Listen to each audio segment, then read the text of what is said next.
पीठ आणि वादळामुळे बऱ्यापैकी नुकसान झालंय. बऱ्याच घरावरचे पत्रे उडून गेलेत.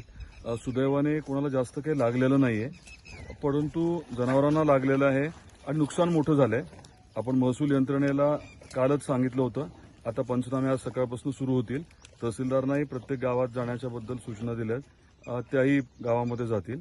आणि महत्त्वाचं म्हणजे आता पंचनामे नीट करून घेणं हे आहे.